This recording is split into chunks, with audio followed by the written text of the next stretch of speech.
Focus on Headline.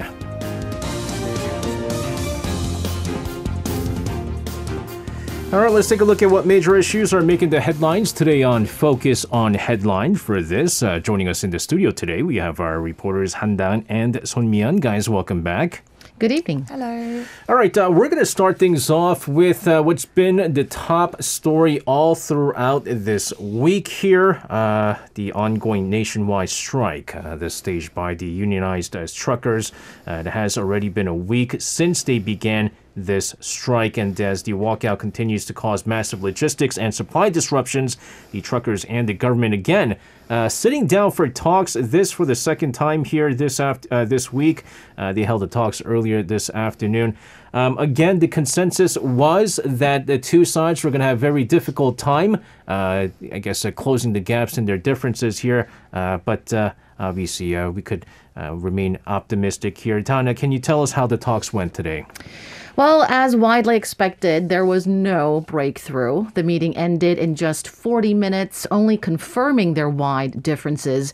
A ministry official at the Transport Ministry told reporters after the meeting that the government has urged truckers to return to work as the strikes are causing immense damage nationwide, while Kim Tae-young, representing the truckers' side, put the blame on the government, saying the government is unwilling to negotiate, so the negotiations couldn't proceed any further. And this was the second round of talks following the first one just 2 days ago, but both sides didn't budge an inch from their previous stance. The truckers are demanding a guarantee of permanent minimum freight rates and its expansion to different types of trucks and items now limited to containers and cement.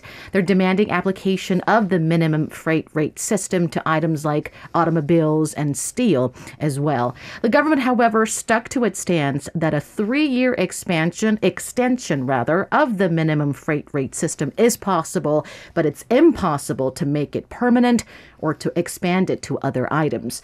Mian will get to the details in a bit, but the government's administrative order issued yesterday that forces some 2,500 truckers in the cement industry to get back to work immediately is also adding to their conflict. The order was enforced for the first time since it was introduced 18 years ago, and the unprecedented move comes as cement supply disruptions halted constructions across the country.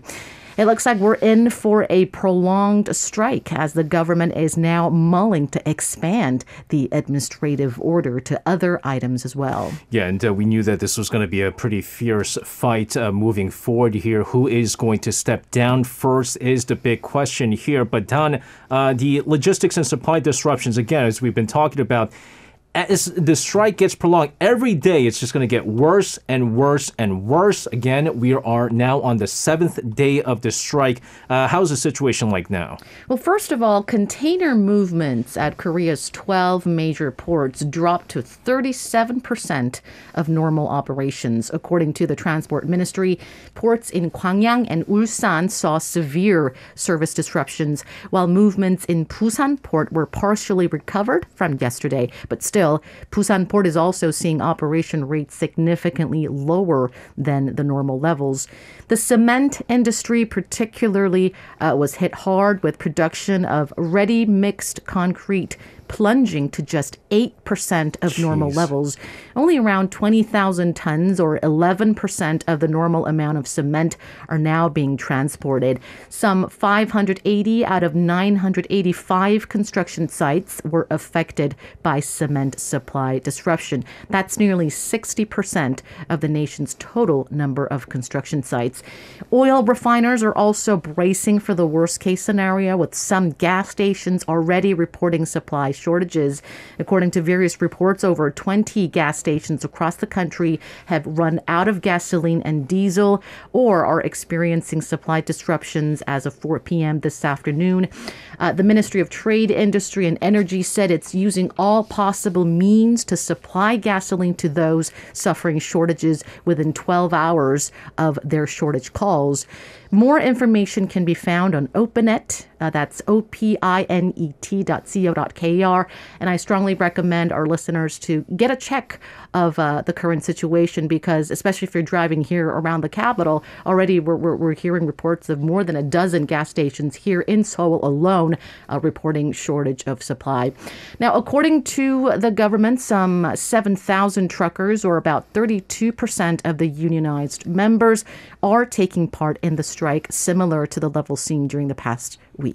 Yeah, that's actually it's a good point you made with the drivers, because one of the I actually filled up today earlier on right before I got to Arirang, and there's been a line of cars that are filling up because, again, some of these gas stations, they have no idea when they're going to be able to get their supply of fuel moving forward here. So it's a lot of these cars, I mean, they're preparing for it. I mean, my car was like almost empty, so I filled up. But a lot of the cars, they were saying is that they're not even half empty, and they're still filling up right now, just in case with the weekend coming up here.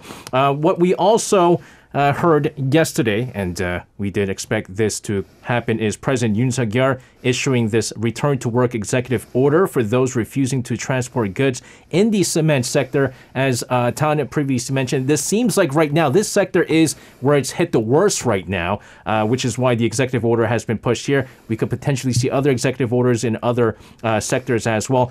What happens now with this issuance of the executive order? You have more on this, Mian. Yes, so the order was approved yesterday in a cabinet meeting targeting about 2,500 drivers of cement trucks among a broader group of truckers participating in the walkout. So just to highlight how severe the current situation is, the strike-busting decision marked the first time a South Korean administration issued an order to force striking transport workers back to their jobs, as we discussed. And the government has delivered the executive order via mail to 300 truck drivers, which is about 12% of 2,005 drivers subject to the order. And we have mentioned that this will likely to expand to other items as well. Now, the Ministry of Land, Infrastructure and Transport said that it will continue serving the orders to the rest of the truckers. However, this involves some troublesome work because the ministry first has to conduct an on-site investigation to gather personal information about drivers to deliver this executive order via mail. This executive order must be, in principle, sent via mail only. So if the mail delivery fails, it will be attempted 2 or 3 times and finally returned to the sender. Now, this mail delivery process will take about 5 days, and the ministry intends to repeat the delivery attempt cycle twice at least. Now, only when efforts to send the order via mail have been made, the government can turn to the last resort of conveyance by public announcement. For those of you who are not familiar with the term conveyance by the public announcement, so this is a system in which the government publishes the contents of the order in the official gazette or daily newspaper for a certain period of time, and then it is regarded as directly delivered to the party concerned. Now, transportation workers who have received the order must return by midnight the next day, and if they refuse to do so, they will face cancellation of their licenses and 3 years in jail or a fine of up to 30 million won. Despite facing the threat of delicensing or even prison terms, the strike's organizers said they would defy the order and accused Yoon's conservative government of ignoring what they described as worsening work conditions and financial strains caused by rising fuel costs and interest rates.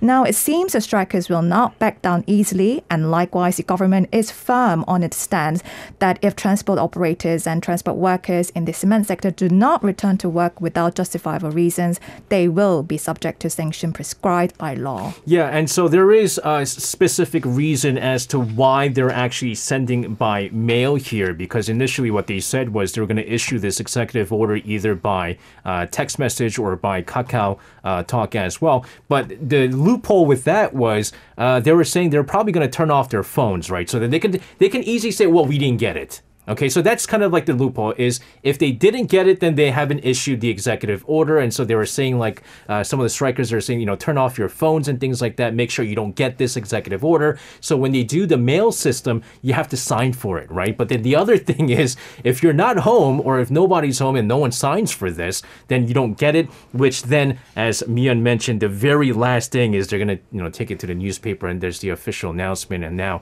this is going to be pretty big because how the cement truckers are going to respond to this is also going to lead to other strikers as well. If the cement truckers decide they're going to still stay put and say, you know what, you guys issue this executive order, but we're still going to strike, there's a very good chance that other truckers are going to continue their strike as well. Of course, also another thing that we mentioned yesterday, we've been seeing a slew of strikes happening here in the country. Now, this isn't only here in South Korea. A lot of other countries around the world are going through the same thing. This time, unionized workers at the Seoul Metro launching their strike early this morning, demanding the management to withdraw its layoff plans here. Tan, let's get the latest on that strike. To give our listeners a clear background, the Seoul Metro runs subway lines number 1 to 8. And the second and third segments of line number 9. And the strike launch today are impacting lines number 1 through to 8.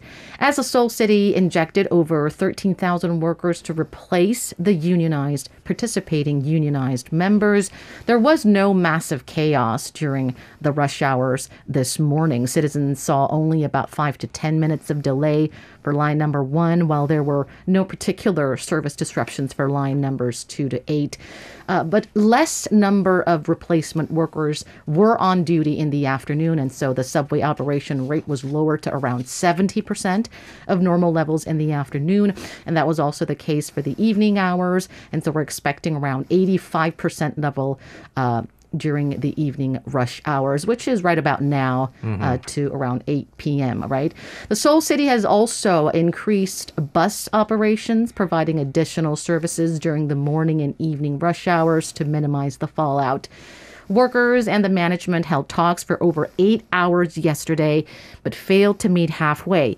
Unions are demanding a withdrawal of the Seoul Metro's layoff plan, while operators say a 1-year delay of the plan is the best they can offer. The Seoul Metro plans to downsize its workforce by more than 1,500 employees through 2026. I mean, we're probably going to be talking about, I don't know if we're going to talk about, but KEPCO, we've been talking about for the longest time. KEPCO's been bleeding. They've been in deficit for a really long time, and Seoul Metro is actually another that's been losing out, except for, I believe, line number 2 might be the only line that's not seeing a deficit, but which is why Seoul Metro has been kind of looking into laying off its workforce. Again, by 1,500 employees. That's actually quite a significant layoff here. But at least on the flip, good news is compared to the truckers' union strike, when the Seoul Metro there's a strike, there's not much of an impact. Not to say the message hasn't been sent by the strikers there. Hopefully, there's some kind of agreement in place in the near future.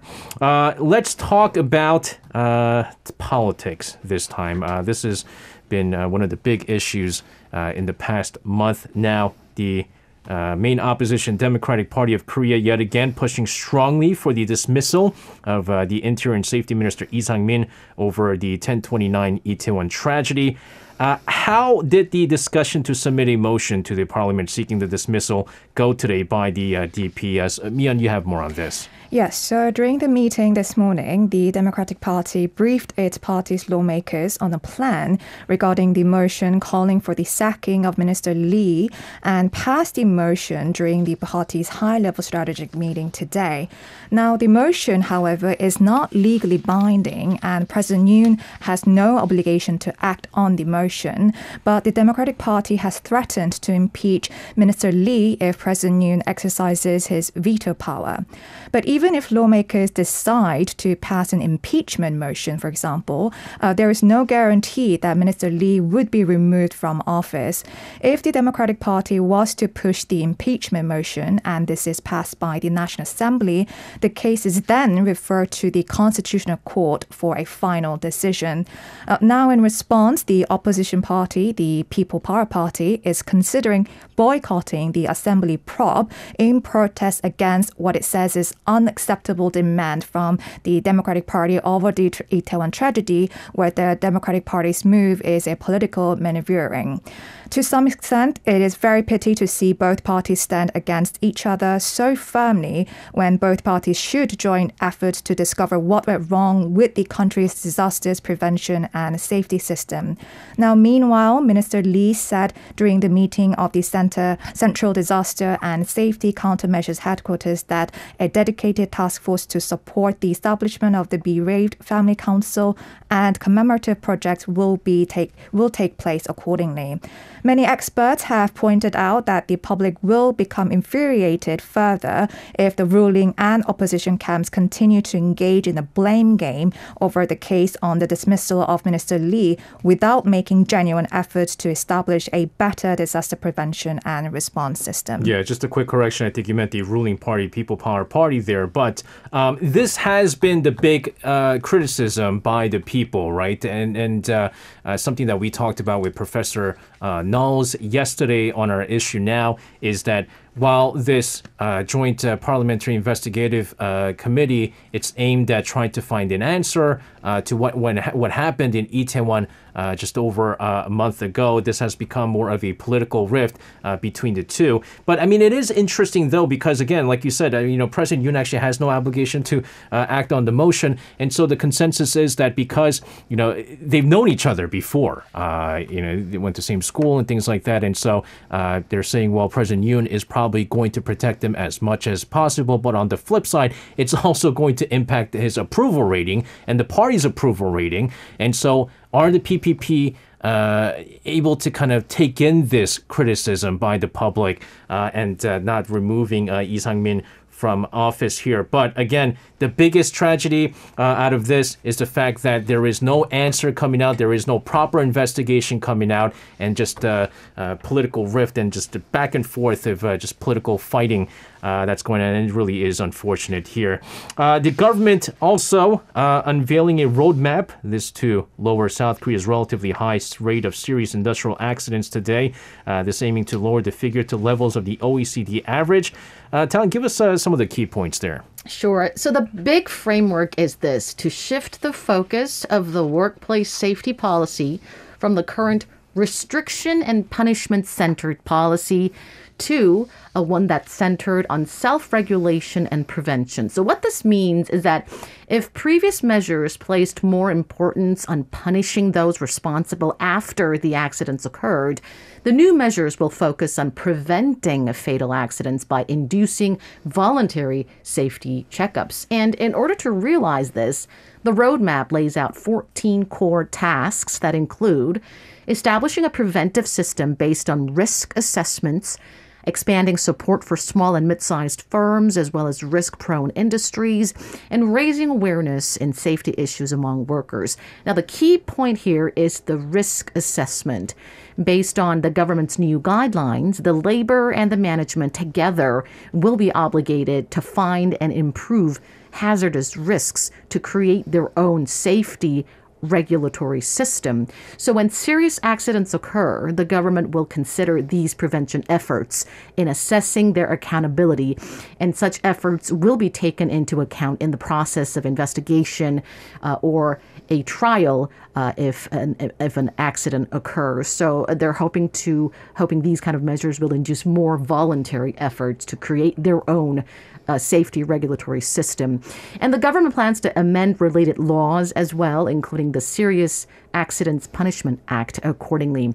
High-tech safety equipment such as AI cameras and fall protection clothing will also be provided to construction and manufacturing sectors.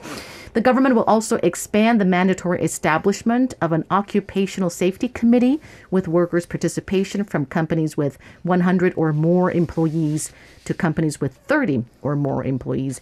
And through these new set of measures, the government aims to reduce fatal industrial accidents to the levels of the OECD average by 2026. Just a little bit concerned when it's voluntary safety checkups and not something that you must do. But nevertheless, we have been seeing a lot of industrial accidents as of late, and yeah, definitely something that figures that really needs to go down. Let's move on to other issues. Yesterday, the Pentagon having released its annual report to Congress on military and security developments involving People's Republic of China, commonly known as the China Military Power Report. Let's get some key takeaways from this latest report here. Mian, you have more. Yes, so as we said, the U.S. Department of Defense publishes a report every year on military and security developments involving the People's Republic of China and offers Congress insight into Beijing's ambitions and intentions. To share a few highlights of this report and to give you some key numbers, China now has more than 400 nuclear warheads, approximately doubling its nuclear arsenal in just 2 years. The pace of China's accelerating nuclear expansion may enable Beijing to field a stockpile of about 1,500 warheads by 2035. Now, China has already conducted 135 ballistic missile tests in 2021, the report said, which is more than the rest of the world combined. Furthermore, China has a standing army of nearly 1 million soldiers, the largest navy in the world by number of ships, and the third largest air force in the world, according to the report. The 174 pages long report considers China as the most consequential and systemic challenge to U.S. national security. The report is primarily a discussion of the military aspects of China, and it offers new insights into how the People's Liberation Army views the future of warfare. The report covers some interesting sides about the strategic thinking of Chinese leaders in strategic stability as well. In addition to the development of China's warfare capabilities, the report also highlights some of the elements of China's economic policy and foreign policy and how these all kind of fit together with the military and defense modernization in pursuit of its regional and global ambitions. The report is available on the U.S. Department of Defense website for anyone who is interested in knowing more about China's military and security developments. Yeah, and oftentimes they use this report to kind of push the Congress to set up a bigger budget for defense, and then the U.S. basically goes, look, China is spending this much on defense. We need to spend this much more. They're increasing their nuclear warheads by this much. We also need to increase and so forth. And so there's a lot of back and forth. This happens on a yearly basis. I remember it's already been a year since we last talked about this. In the meantime, President Yoon Suk-yeol will be co-hosting the second summit for democracy, along with U.S. President Joe Biden and a few other world leaders in March next year. Now, during the talks, new initiatives aimed at restoring democracy across the world are expected to be announced. Tan, first of all, tell us what this summit is all about. Well, it's a summit initiated by U.S. President Joe Biden. It was initiated just about a year ago, aiming to respond to the deteriorating democracy, according to him, and to the rise in authoritarianism. During the inaugural meeting that took place in December last year, heads of state from over 110 countries took part, touching upon agendas such as anti-corruption, anti-authoritarianism, and human rights. The first meeting yielded more than 700 pledges to defend and strengthen democracy through collective efforts at home and abroad. And President Yoon Suk-yeol will co-host the second summit in March next year, along with President Biden, as well as leaders of the Netherlands, Zambia, and Costa Rica, who will represent Europe, Africa, and Latin America, respectively. The aim of the second summit is to check on the progress being made on the pledges made during the first summit and to announce new initiatives aimed at carrying on the momentum to restore democracy. According to a joint statement released by the 5 co-host countries, the second summit will, quote-unquote, demonstrate how democracies deliver for their citizens and are best equipped to address the world's most pressing challenges. The statement also wrote that from wars of aggression to changes in climate, the world is witnessing how democracy needs champions at all levels. It also said the summit will demonstrate how transparent and accountable governance remains the best way to deliver lasting prosperity, peace, and justice. The presidential office said South Korea's hosting of the event will offer an opportunity to continuously expand the nation's horizon of value diplomacy by sharing its democratization experience and anti-corruption efforts with the international community. The second Summit for Democracy will assemble world leaders in a virtual plenary format on March 29th, followed by regional hybrid gatherings that will bring together representatives from government, the civil society, as well as the private sector. Korea is set to preside over an Indo-Pacific regional meeting on the theme of anti-corruption. And other news, Prime Minister Han Duck-soo attended the 171st General Assembly of the Bureau International d'Exposition, or the BIE, right, to deliver a presentation on South Korea's bid to host Busan Expo 2030. We've been talking about this all year. BTS, of course, also promoting and pushing for Busan to be able to host this as well.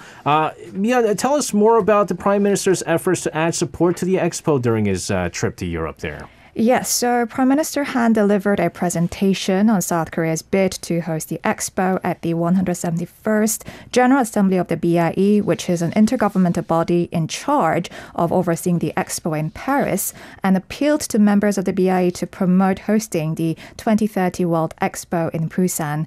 Prime Minister Han's presentation featured South Korean pop culture, including K-pop sensation BTS, and the movie Parasite and the series Squid Game. Now, just to give you more insights on why the government is putting its utmost effort to host the expo and why we are talking about this so much, is that expo actually helped to boost the host country's public image and national prestige. And on a more practical level, hosting the expo is expected to bring huge economic benefits, especially in creating jobs and boosting tourism.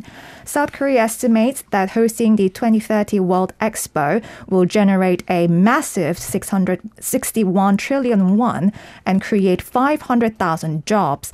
The 43 trillion won worth of production induced from this expo is 4 times that generated by the 2002 World Cup and 2 times the 2018 Pyeongchang Winter Olympics. Now, back to our Prime Minister's business trip to France. The Prime Minister will travel to Mozambique on Wednesday, which is today, for a 2-day visit and meet with officials there to discuss expanding cooperation between the two countries. From Thursday, Prime Minister Han will pay an official visit to Ghana for 3 days and also meet with officials there to discuss ways to increase business and other cooperation. In both African nations, the Prime Minister is, of course, going to expect it to continue to push for support for Korea's bid to host the 2030 World Expo. Let's move on to other news here. The big thing that many major economies have been doing is pumping up their space industry. China, having successfully launched its Shenzhou 15 crewed spacecraft, 3 Chinese astronauts aboard, successfully docking at China's own Tiangong space station there. They're going to be on a 6-month mission to finalize the country's operation of the Tiangong station. Tana, tell us more about this. Right. 3 Chinese astronauts blasted off for the Tiangong space station on Tuesday and made a historic in-orbit gathering with 3 others who arrived earlier in June on Shenzhou 14 spacecraft. The Shenzhou 15 crewed spacecraft successfully docked with the Tianhe core module at Tiangong on Wednesday, and the entire docking process took about 6.5 hours. This marked China's first in-orbit crew handover, and the Tiangong station will be the second permanently inhabited space outpost after the NASA-led International Space Station, from which China was excluded in 2011. This is the last of 11 missions required to assemble the Tiangong station that is expected to operate for around a decade and run experiments in near-zero gravity. The outgoing crew is expected to return to Earth early next month after a week-long handover period. A spokesperson for the China Manned Space Administration said the new crew would focus on installing installing equipment and facilities around the space station. Construction is expected to be complete by the end of the year. China's space program has previously landed robotic rovers on Mars and the Moon, and it was the third country to put humans in orbit. And staying with China, former President Jiang Zemin has died at the age of 96, according to a Communist Party announcement issued by the Chinese state media just a few hours ago. He suffered from leukemia for quite a long time and has been undergoing treatment until the moment of his death. He presided over a decade of meteoric economic growth in the post-Tiananmen era from 1993 and is widely recognized as the leader who guided China into the global market. He's also well known as the successor of Deng Xiaoping. Yeah, that's right. I believe he was in office from 1989, right after the Tiananmen Square crackdown, right? And, a lot of people kind of remember as some kind of the president who stabilized China after the Tiananmen Square protest there. Not to mention, it's kind of shortly after that China really became at the forefront of a massive global growth, economic growth in the world stage there. So 96 years old. And this news, of course, just coming in less than an hour before our show started off here. Guys, let's move on to other news here, this time continuing actually with space-related news.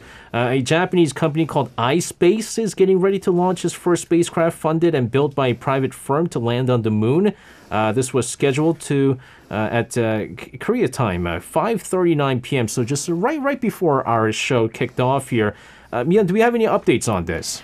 Yes, iSpace's Hakuto R Mission 1 now scheduled to lift off from Space Launch Complex 40 at the Cape Canaveral Space Force Station at 5:39 p.m. Korean time. Now, I've checked just before I came in, but the coverage isn't made yet, so we will soon find out whether this has been successful or not. But back to the mission, this actually has been more than a decade in the making. The company behind the mission, iSpace, began in Japan as a competitor in the Google Lunar X Prize. The goal of this particular X Prize was to become the first private lunar exploration mission.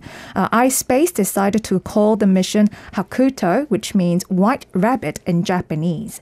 In 2015, the team reached a major milestone, completing a successful rover demonstration. And just 2 years later, the team had a flight-ready rover at its first launch site. However, the primary spacecraft did not fulfill its part of the mission.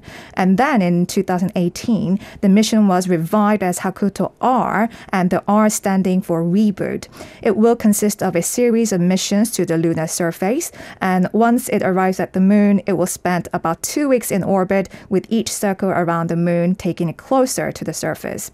Finally, if all goes well, it will land safely in an area called Atlas Crater, and if successful, Japan will become the fourth country successfully landing on the moon after the U.S., Russia, and China. We've been getting a lot of these space-related news. We talked about Tanuki. We talked about all these other space programs that are happening. South Korea also pushing. President Yoon Suk-yeol earlier this week, right? He was talking about the future of the space economy and how he wants to set up a sort of equivalent to the Space Force over in the United States, like NASA. And so he said he wants to stick a Korean national flag on the surface of Mars in 2045. Oh, it was Mars. Yeah. Oh, that's in 2045. 2045, which, that's right. This is when I had to calculate how old I'll be by then.